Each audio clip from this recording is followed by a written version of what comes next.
Hi guys, welcome to Liya Tasbi vlogs. ಇವತ್ತು ನಾನು ಮಾಡ್ತಿರೋದು ರವೆ ರೊಟ್ಟಿ ಅಥವಾ ರವೆ ದೋಸೆ ಅಂತ ಕರಿಬೋದು. ನಾನು 2 hours ಇಲ್ಲಿ ರವೆ ಸೋಪ್ ಮಾಡಿರೋದನ್ನ ತೊಗೊಂಡಿದ್ದೀನಿ. ಜೊತೆಗೆ ಸಣ್ಣದಾಗಿ ಕಟ್ ಮಾಡಿರೋ ಆನಿಯನ್ ಮತ್ತು ಸಬ್ಬಕ್ಕಿ ಸೊಪ್ಪು, ಕರಿಬೇವು ಸೊಪ್ಪು ಮತ್ತು ಗ್ರೀನ್ ಚಿಲ್ಲಿನ ತೊಗೊಂಡಿದ್ದೀನಿ. ಇಲ್ಲಿ ನಾನು ಮಿಕ್ಸ್ಚರ್ ಮಾಡೋದಕ್ಕೆ ಏನು ಮಾಡ್ಕೊತಾ ಇದ್ದೀನಿ ಅಂತ ಅಂದರೆ, ಫಸ್ಟು ಜೀರಿಗೆ ಹಾಕ್ಕೊಂಡು ಆನಂತರ ಇಲ್ಲೇನು ಕಟ್ ಮಾಡಿಟ್ಟಿದ್ದೀನಿ ಸಣ್ಣದಾಗಿ ಇದನ್ನೆಲ್ಲ ಆ್ಯಡ್ ಆನ್ ಮಾಡ್ತಾಯಿದ್ದೀನಿ. ನನಗೆ ಯಾಕೋ ಸ್ವಲ್ಪ ಜೀರಿಗೆ ಕಡಿಮೆ ಅನ್ನಿಸ್ತು ಅಂತ ಇವಾಗ ಮತ್ತೆ ಹಾಕ್ಕೊತಾ ಇದ್ದೀನಿ.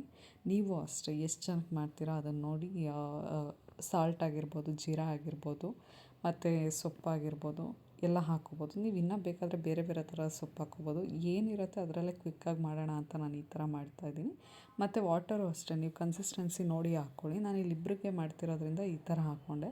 ನೆಕ್ಸ್ಟ್ ತವ ಮೇಲೆ ಬಿಡ್ತಾಯಿದ್ದೀನಿ ಇದನ್ನು ದೋಸೆ ಮಿಕ್ಸ್ಚರ್ನ. ಕೈಲಿ ಬಿಟ್ಟರೆ ತುಂಬ ಟೇಸ್ಟ್ ಅಂತ ಹೇಳಿ ಕೈಲಿ ಈ ಥರ ಬಳ್ಕೊತಾ ಇದ್ದೀನಿ.